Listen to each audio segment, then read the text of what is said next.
They're just really extra credit, but I would like to get them because Okay. that's good. Sure. And then we just started working on the, I don't know what it's called, the linear programming. Okay. Yeah, so I have a few of those to do today. Okay. But those are verbal, so. Okay. Should I send you the pictures first? Sure. You still have my email address and your phone? No, I don't think so. I have it written down, I think, somewhere. Here it is. Okay.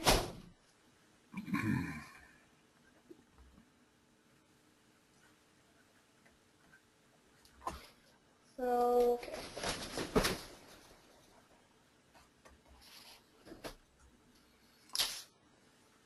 Oh, it's making a shadow measure.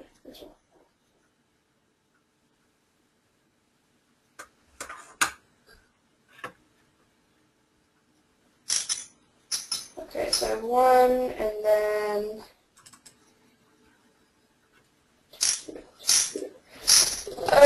okay. So scroll. Okay. Usually takes a minute or two. Let me close out some things here. It's slowing down my computer. Yeah, let me close this out. I don't need that open. Okay, I haven't gotten it yet. Do you want to try a verbal one while we're waiting? Sure. Alright, it's yelling at me. My phone doesn't want to send the picture right now. And they're not due for like another 4 weeks, so Okay. I guess we could do it later. If my phone decides to figure stuff out. Technology just not with me. Okay, so, for the, what are they called again?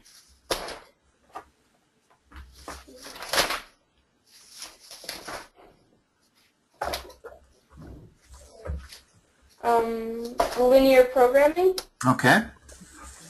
Okay. So for these ones, I only have to do, for the first two, I only have to make the equations. Okay. Get your constraints and then the All right. Why don't you read everything you have and I'll write it down. okay. Do you have an objective function? Not yet. It's just a word problem, and they want us to create an objective function and constraints for the first two, and then for the last two, it wants us to create an objective function, constraints, and solve it completely. Okay.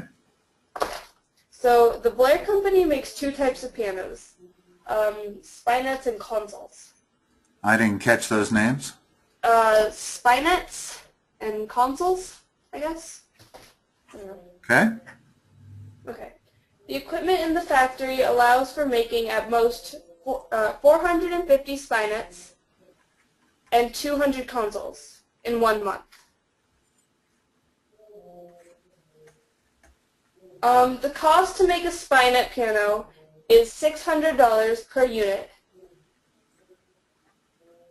and the profit is $125 per unit. The cost to make a console piano is $900 per unit, and the profit is $200 per unit.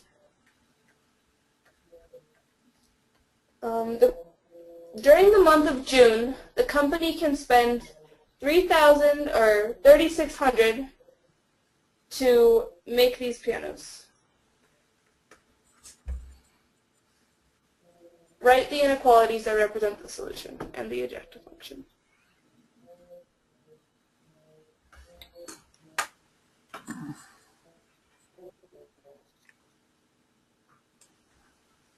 All right, let's see. During June, their maximum is $3,600 production. In other words, based on these two costs, Yeah. they can spend $3,600. In other words, they could either make 6 of these, or they could make 4 of these, or some combination of such. Yeah. All right. Let's try to lay out a function that works. So they can make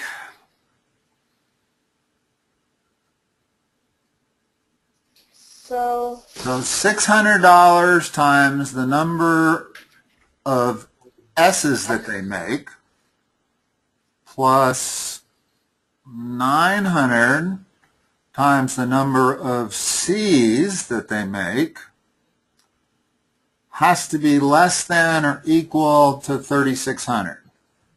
yeah. Does that sound like a true statement? Yeah. Yeah, and that way we could make 6 of these or 4 of these or some combination. So that's certainly one of our functions. Okay. And then for the inequalities, so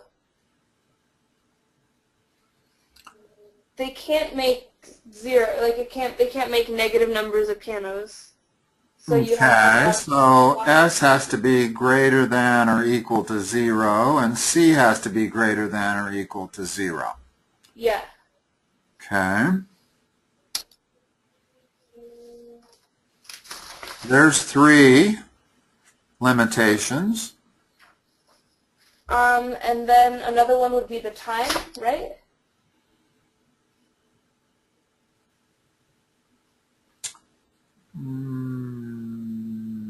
What were you thinking?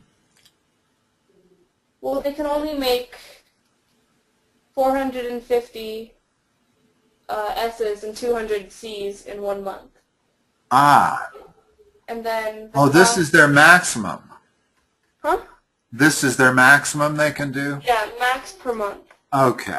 So you're right. That is 200. So C's have to be less than or equal to 450, S's rather, and C's have to be less than or equal to 200. Yeah. Okay, so that's true and that's true. And then how would you represent their profits? Okay, the goal is to maximize profit. Yeah. Okay. And they make 150 per unit on the Right. So their profit is 125 times S plus 200 times C. So profit is 125 S plus 200 C. And I think we've got everything now. Yeah. Okay. Okay. Let me think for a moment. Did I get this equation right? Yeah, I think that's just another constraint, and then the P equals whatever is the objective function, right? Because it's an equals. Let me see. Yeah. Yeah, everything else is an inequality. So yeah, the inequalities are constraints, and okay. So how are we going to solve this? well, that's not one of the ones we need to solve. That's just one of the ones that wants to practice the equations. Oh, and so we've already answered all of the questions there? Yeah. All right, let's talk about this for a moment, though. Okay. If we were going to solve this, then we would want to, S is greater than or equal to 0 and less than or equal to 450.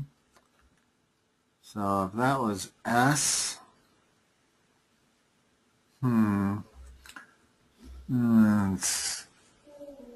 let's go to the next one and see how we're doing. To be completely honest with you, I get questions about linear programming about once every 2 years.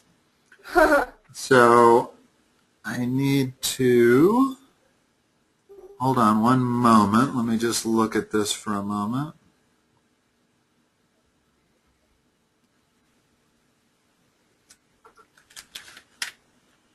Okay.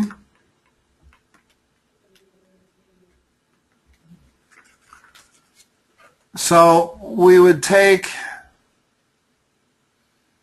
each of these constraints and plot it. and find an area on the XY coordinate plane that might look something like this. Yeah. And then you have to find the... And then we would test every vertex. And by testing it, I mean we would test the profit function at every single vertex.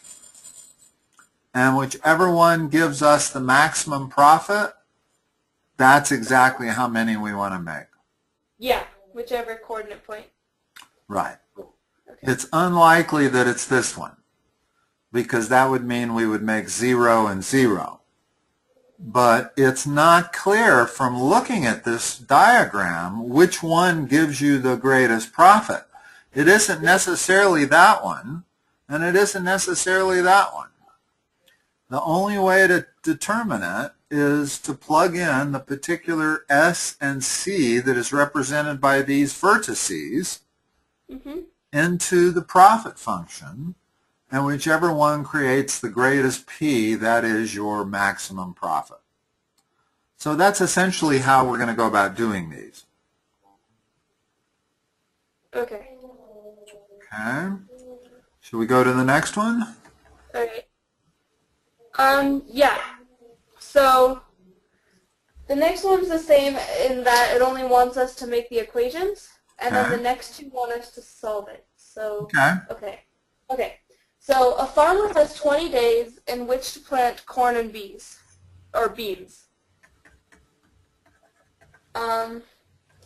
corn can be planted at a rate of 10 acres per day. Is it beans or? Oh, okay. So there's corns and beans. Okay. Yeah. 1 acre per day? 10 acres per day for the corn and 15 acres for the beans.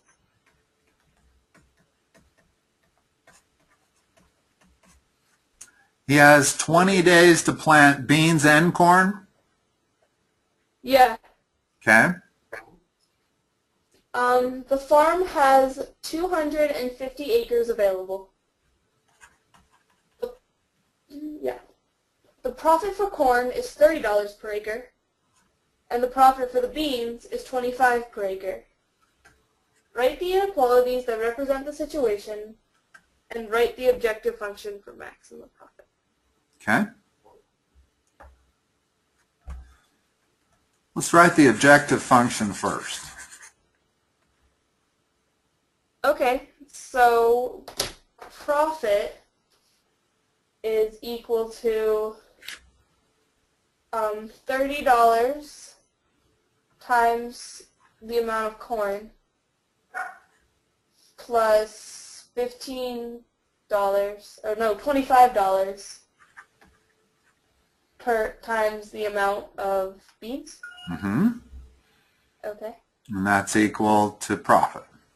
Yeah. Because we're going to make $30 per acre for corn. So actually what C is the number of acres of corn. And it's important to define your variables in these things.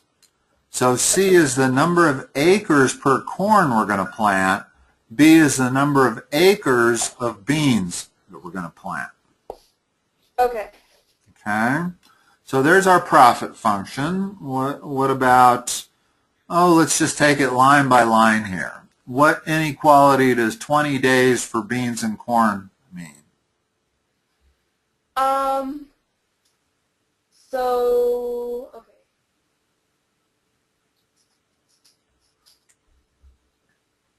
I don't know. Okay, 1 second.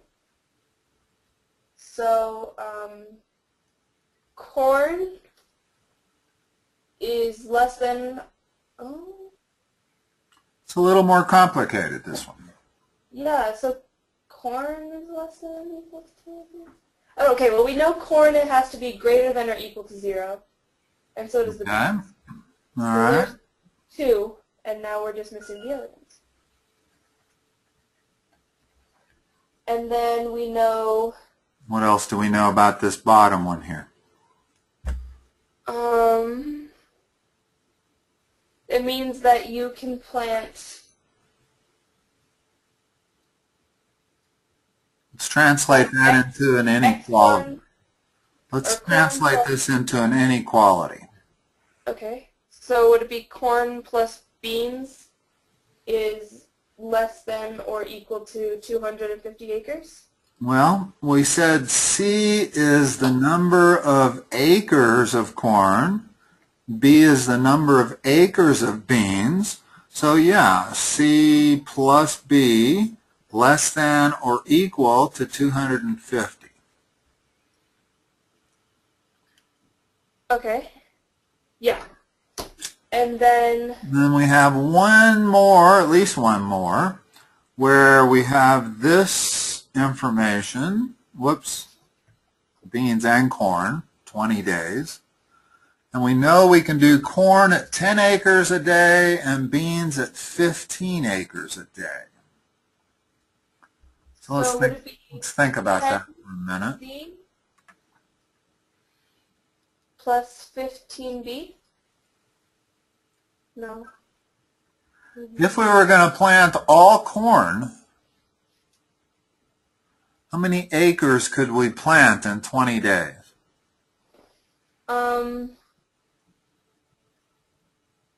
200 acres? Okay. If we were going to plant all beans, how many acres could we plant? 15 times 20? Which would be 300, but we only have 250 available, so we know that isn't available. So how do we get those numbers? We multiply 20 times 10 and 20 times 15. So if we take 10 acres per day, so the number, hold on a moment. C is the number of acres of corn. So what if we take C and divide it by 10? That will equal how many days we're going to spend planting corn. In other words, if we're only going to do 10 acres of corn in the final equation, it's going to take 1 day. Yeah. So if we take C divided by 10 and we divide it by B divided by 15, which is the number of days you're going to spend planting beans, that has to be less than or equal to 20. Okay. So let me circle our equations.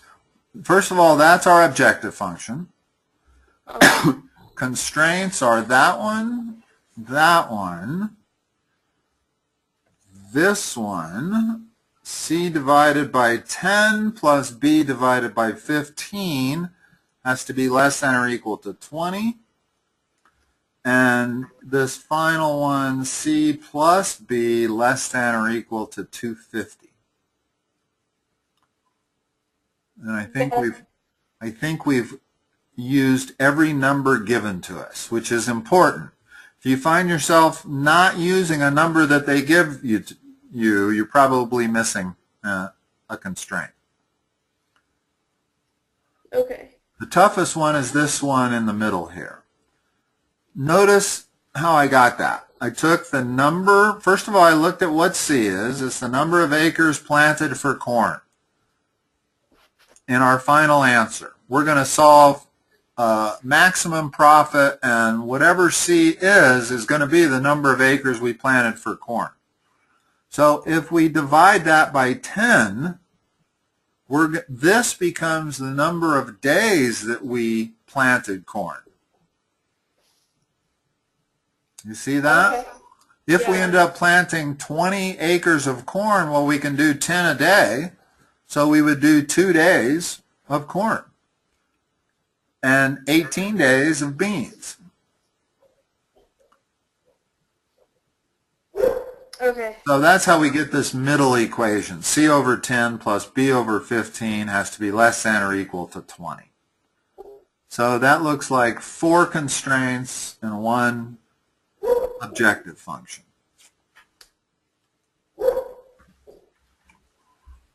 Okay. Ready to go to the next? Yep. Okay. All right, so this one we have to solve all the way. All right. But here we go. Okay. Doing math. A dressmaking shop makes dresses and pantsuits. The equipment in the shop allows for making at most 30 dresses and 20 pantsuits in a week. Hold on a moment.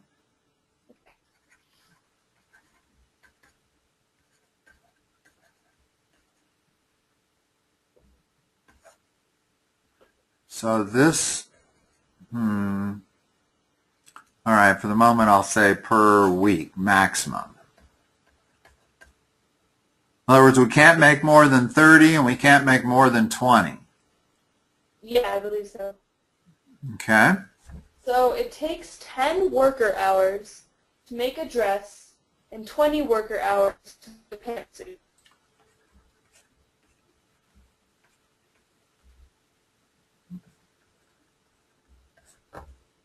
$20?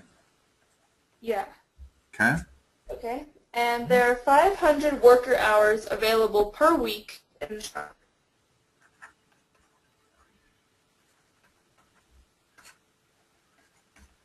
Okay. And then Profit on dresses is what? Okay, this one's getting tricky. If the profit on a pantsuit is 3 times the profit on a dress, how many of each should be made to maximize profit?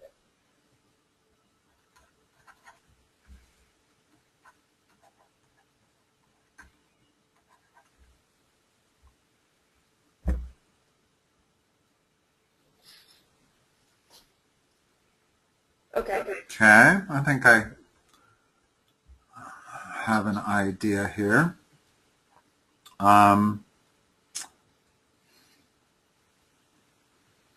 So what is our profit function going to be?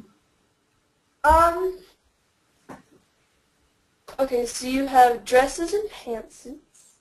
Okay, let me write this.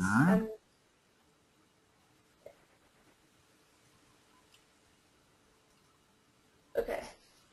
So the total profit, if we let D equal the number of dresses we're going to make, and P equal the number of pantsuits, then our profit, we don't know what it is, so let's use a variable, about X profit on dress instead of a number. In the previous two problems, they gave us a number, the profit on each. Yeah. This one, they don't have a number, but they're telling us one is 3 times the other. So for the moment, let's assign a variable to that. So the profit on each dress is X, so I'm going to take D times X, that's the profit on all the dresses that I make, plus P times 3X, because that's the profit on all the pantsuits that I make.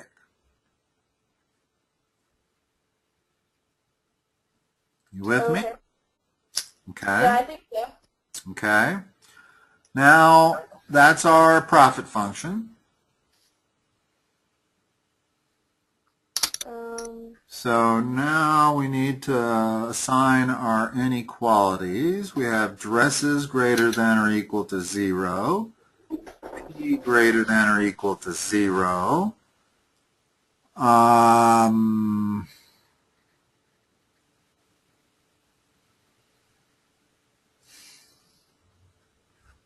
then you have to do worker hours.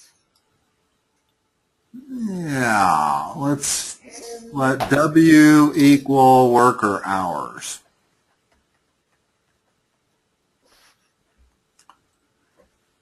And we know that W is less than or equal to 500 per week.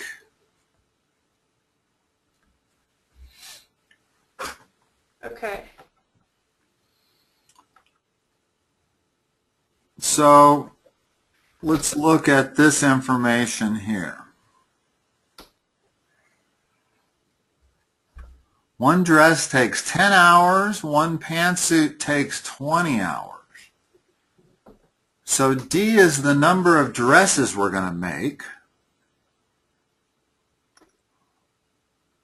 So how many hours is it going to take to make all of my dresses? Oh God, okay. I thought I had it until now. No, I understand. This gets complicated, but think about it. It made so much sense in the last two. Well, okay. The way to solve that is to plug in some numbers. How many hours would it take to make 3 dresses? So 30 hours. Okay, so how do we get that? We multiplied the number of dresses, D, times 10. Yeah. So 10 times D plus what times P? 20 times P. So that's the total amount of hours that we're going to use making dresses and pantsuits. Okay. So that has to be less than or equal to 500. Yeah, okay. I got that. That's how we take that and translate it to that. Okay, now we have to use this information that we can make 30 dresses and 20 pantsuits per week. So D is less than 30, right? And then P would be less than and equal to 20? Yeah. I guess that's probably what they mean by that statement. In other words, the machinery they have can only do 30 dresses a week even if you were doing nothing but dresses.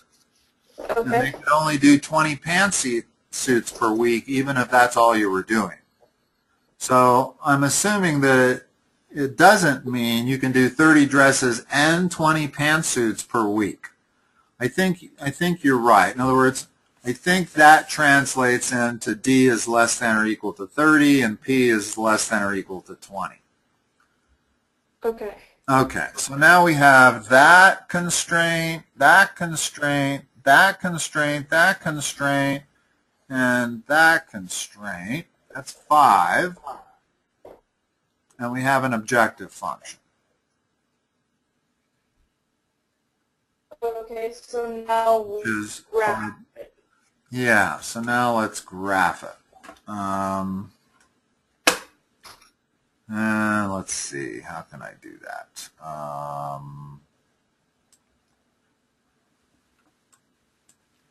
Now let's start with this. Now, let's see, when we graph these, yeah, one of them is going to be D and one of them is going to be P, correct?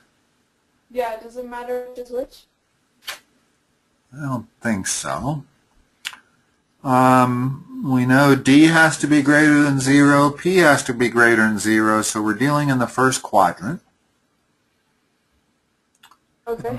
And we know, let's graph this inequality right there. 10D plus 20P is less than or equal to 500. What's a good way to graph that? Wait, so you don't graph the objective function, do you? No. Right? You start with the inequalities. Right. We're going to create a box or some sort of a quadrilateral or something that is going to be based on all of these inequalities. Well, let's take our primary inequality. 10D plus 20P is less than or equal to 500. What is my D-intercept and my P-intercept? Oh, you have to solve for that, don't you? Well, but it's particularly easy to solve for the intercepts. In other words, the D-intercept is where P is equal to 0, right? Yeah. So the d-intercept is 50. The p-intercept is where d is equal to 0. So the p-intercept is 25. So there is the linear function that satisfies that inequality. Which side of this am I on? The upper right or the lower left?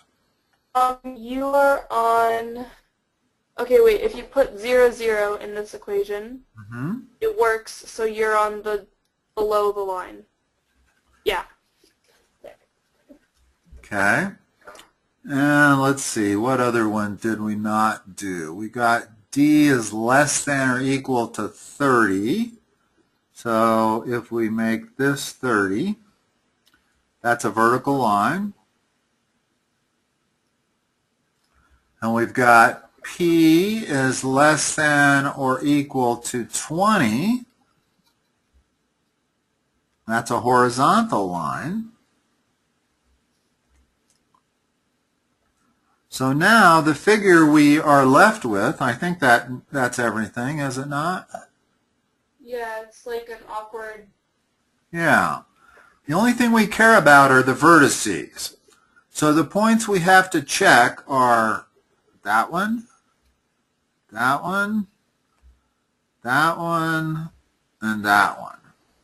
Because this is not in our realm. This is not in our possible domain. We can't make dresses more than 30 dresses. Yeah, and you don't have to check 0, 0, right?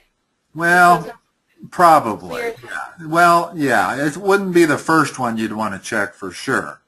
And our profit is dx plus p times 3x. So our profit is dx plus p 3x.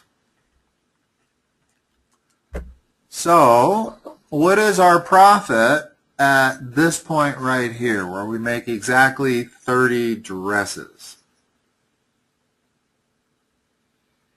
Okay. And no pantsuits. Right? It's the point is 0, or 30, 0. So it's 30x. That's our profit. Yeah. So let's label this profit. Now notice we don't know what the profit is, but we know it's 30x. Whatever profit gives us the most amount of x, that's the one we're going to go with. You see? Yeah. In other words, the fact that they didn't give us a number doesn't matter. We can still compare x's. How about this point over here? What is our profit? Where we make exactly 20 pantsuits and no dresses. Okay, 1 second. Hi, this is Black Canvas. Sorry. I don't know what my phone is.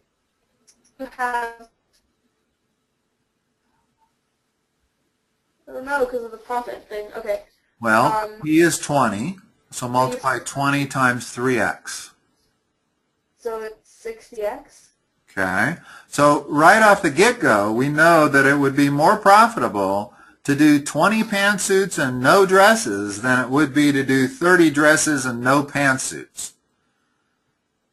The profit's twice as much. 60x is twice what 30x is.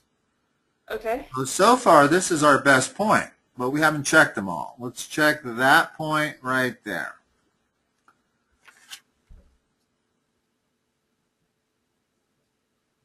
How do we know the coordinates on that point?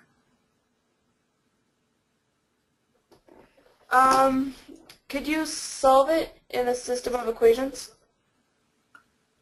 With Well, if we take, in other words, this line that has slope, that is a straight line, the line that came from that inequality right there.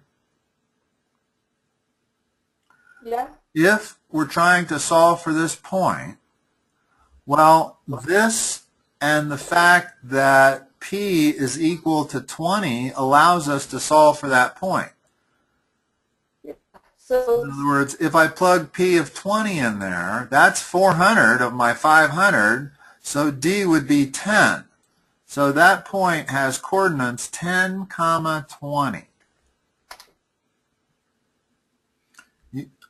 You see where I got the 20 because it's a horizontal line. Yeah.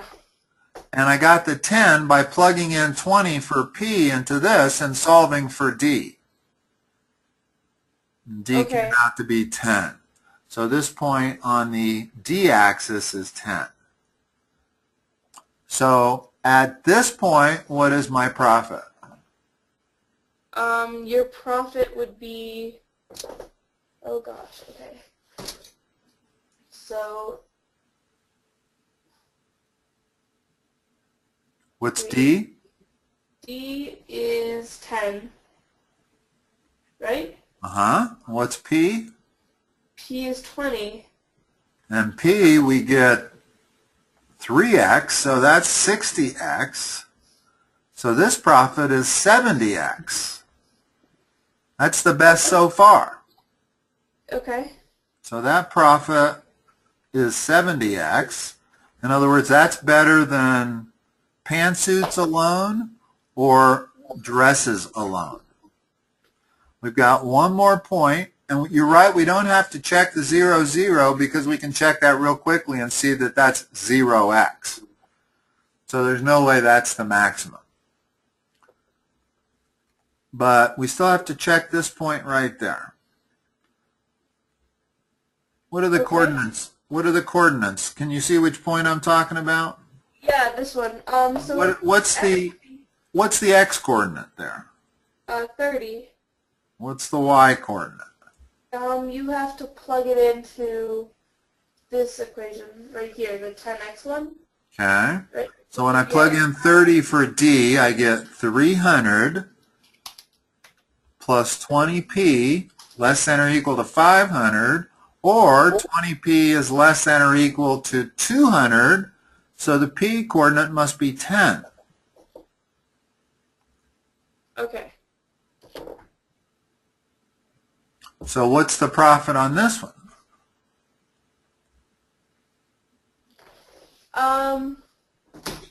So you have 10x. No, on this point here, there's 30. P is, or D is 30 here. Yeah, you have 30x plus 10, or 30, plus another 30x, right? Exactly. Yeah. So that's 60x. So in other words, this was 60x, that was 60x, this was only 30x, but this point right there was 70x. So that's the best solution. So if you own this dress factory, you would want to produce exactly 10 dresses and 20 pantsuits. Okay. Okay. Now, there is one objection I have to teaching linear programming this early in the semester. It is by far the hardest thing there is in Algebra 2. So, to me, it's like teaching somebody how to ski, to go out and throw them on the expert slopes the first week. Makes no sense. But that's when they do it. It's chapter 2 in my book. Yeah, we're on chapter 3 right now. Okay. So did you have one more? Yeah, last one. Okay. Okay. An office manager is purchasing file cabinets and wants to maximize storage space. The office has 60 square feet of floor space for the cabinets and 600 in the budget to purchase them. Cabinet A requires 3 feet of floor space. Hold it. They have $600 what? Dollars? $600 to purchase them and 60 square feet of floor space. Okay. Okay. Each file cabinet, what does the file cabinets cost? It doesn't say. It's getting to that. So the first cabinet, Cabinet A, requires 3 square feet of floor space and has a storage capacity of 12 cubic feet and costs $75. Okay. Cabinet B requires 6 square feet of floor space, has a storage capacity of 18 cubic feet, and costs $50. How many of each cabinet should the manager buy? Okay. And I guess we're trying to optimize. He's trying to maximize storage space, which is volume. In other words, cabinet A takes up 3 square feet of space on the ground, but it'll store 12 cubic feet. And cabinet B will take up twice as much space on the ground, and it only stores an additional 50% more than cabinet A, but it costs less. So you can see right off the get-go that this is not an obvious solution at all. So let's see. A greater than or equal to 0. B greater than or equal to 0.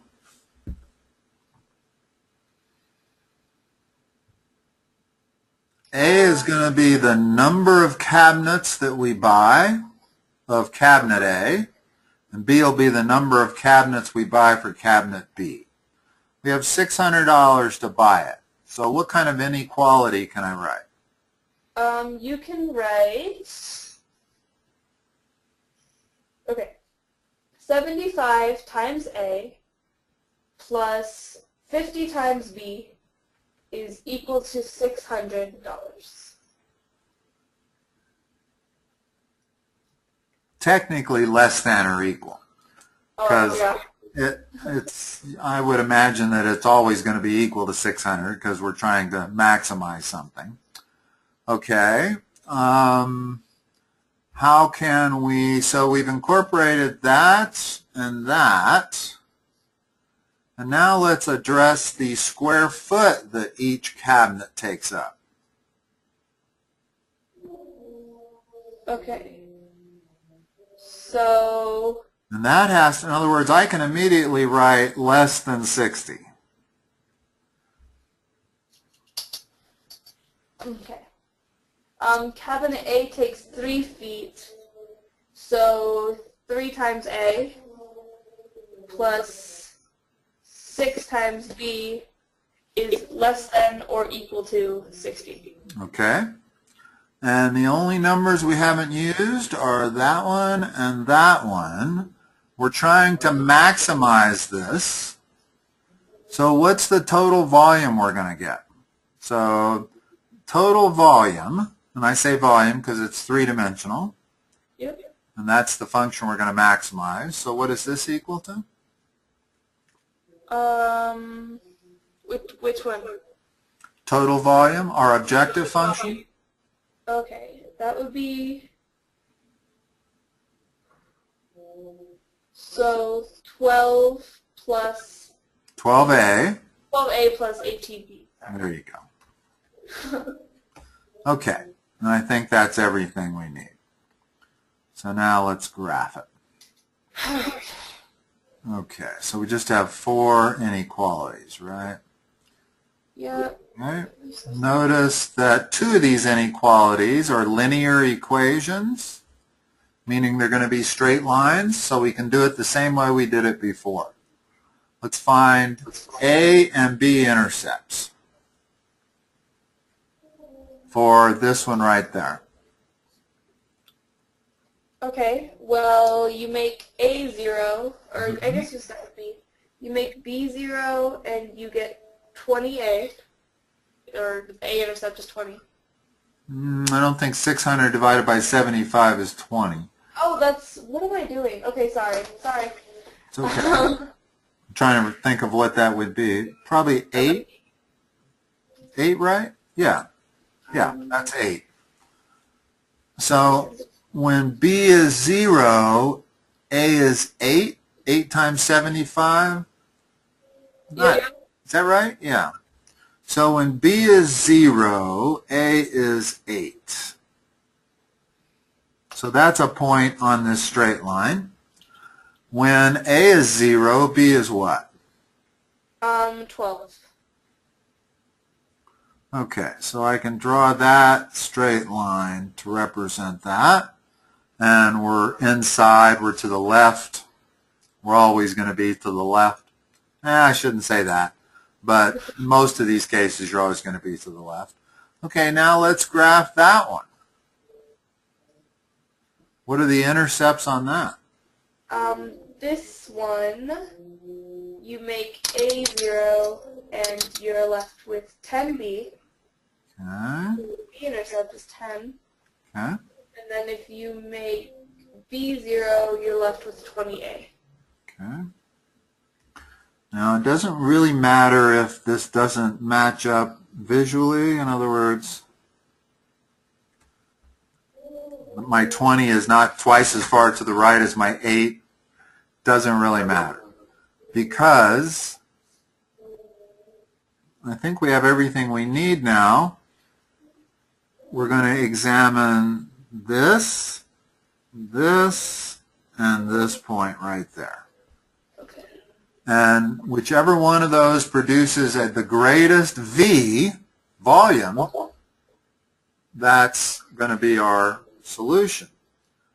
Well, this is going to be easy to analyze. That's going to be easy to analyze. The only one that's ever tough on these is figuring out what the coordinates of that are. How can I do that? You could, oh gosh. Well, it doesn't line up like the other one, so that's No, but what we have is two linear equations that intersect. So could you do substitution? Or not substitution? Be easier to do elimination. Yeah, process of elimination and solve the equation. Okay, so let's turn these into equations for the moment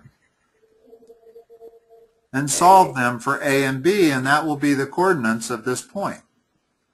So what's the best way to solve this?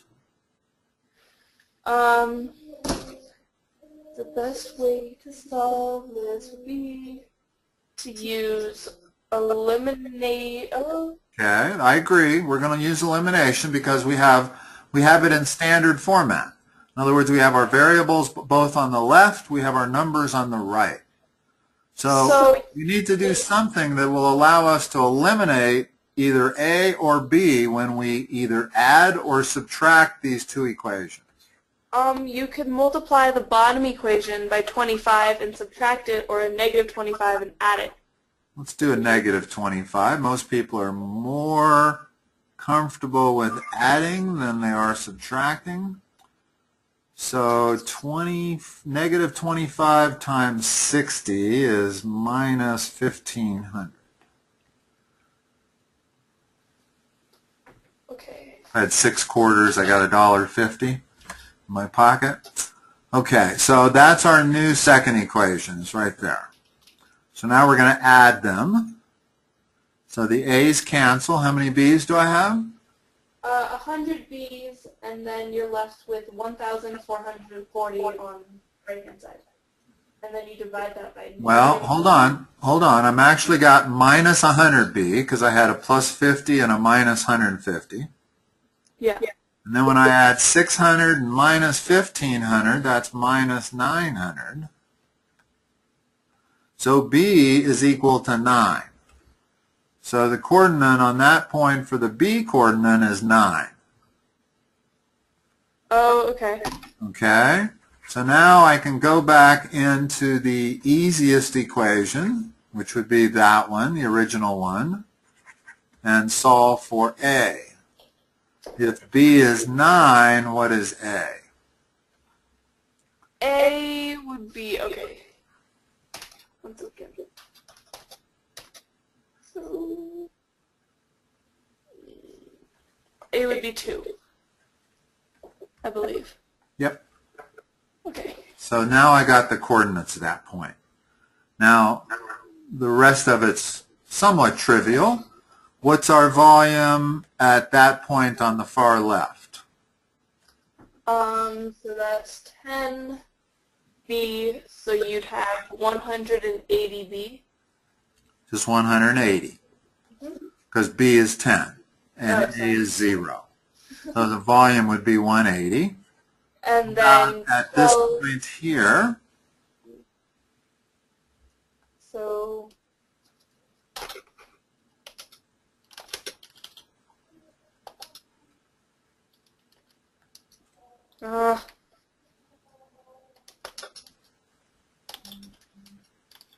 so 186. 186, okay? And then we still have to compare it with that point there, where A is 8 and B is 0. And so you have 18. Yeah, not even Or close. 8 times Just 12. 8 times 12, so that would be 96 there. And that's not.